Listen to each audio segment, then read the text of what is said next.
So over the years, I've dealt with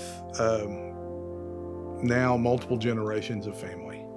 And so you see a kid come up to parents that, you dealt with their parents, okay? And you see the drugs come into the home, or, you see the financial instability, the mental health issues in the house, and you see kids raising parents. The kids are like, man, I really want to get out of this situation. You talk to them, when I was a patrolman, or when I was a corporal, or when I was a sergeant, you watch those kids grow up. There's no hope. The stated goal over top of every door at DHS should say, our goal is to protect the child. Our goal is to protect the child. The goal should not be reunification. And look, a goal should be reunification, but the goal should be to protect the child. There's a reason why these children were taken from their home to begin with, and what kind of trauma have they had. And those things change your DNA. Your body wears that for a lifetime. We would go to school and get made fun of by other kids.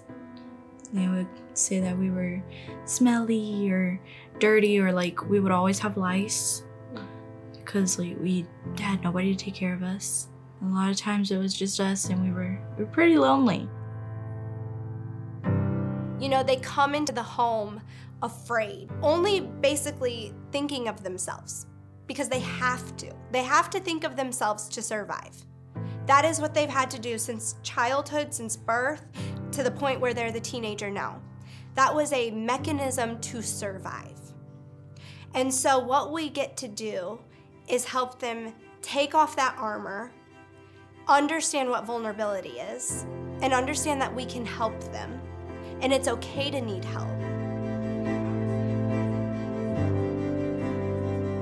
They've had to leave because of failure on the part of others.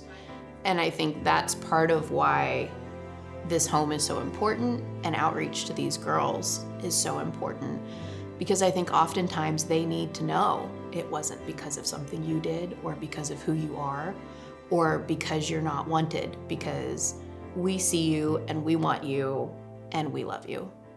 Okay, well, we're gonna get hyped up, and this is not a joke. Okay, here we go, come on.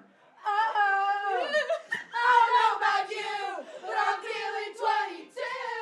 Everything will be alright. There's so many different personalities that are all here living together, and I just felt like, I don't know, there was a strange unity that you felt like there shouldn't have been with that many personalities and different kinds of girls. But I wanted to be a part of it, and I wanted to be a part of their lives.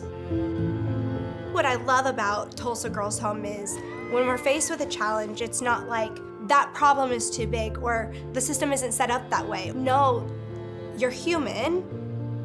This is wrong. We need to find a solution, and so let's do it. And I think Tulsa Girls Home as a board, as an organization, our staff, our advocates, the people who have rallied behind us want that.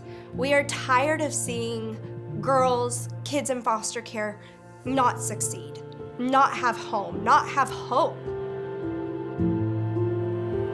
When a girl comes from the Tulsa Girls Home and they come in and they start talking about some of the challenges and some of the trauma that they've had to face in their young lives, and they're starting to be able to move past it, it makes you feel good about the work you're doing, that girls are gaining hope and gaining resilience. I survived by being a role model for my sisters, and I always wanted to be someone they could look up to and that they could be proud of.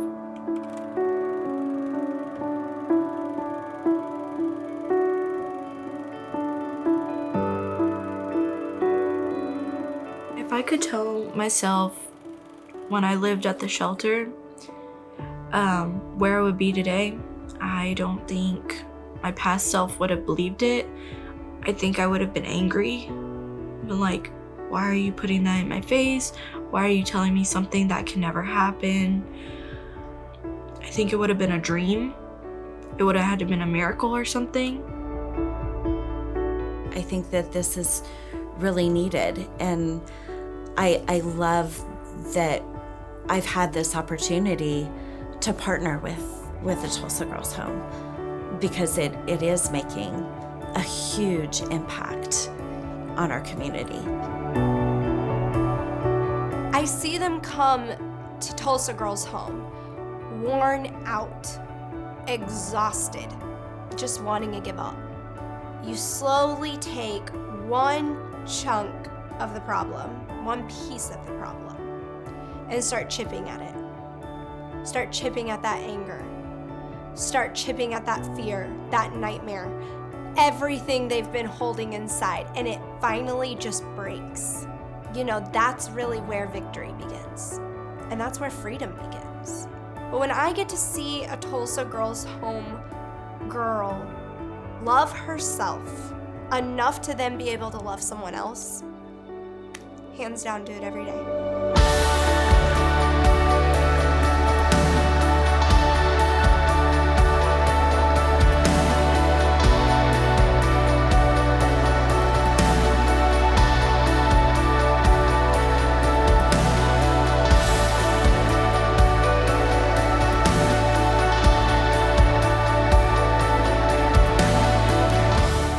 I think Tulsa Girls Home is going to be remembered as this changed my life, or this sent me on a new path. And if I hadn't been, I wouldn't be here.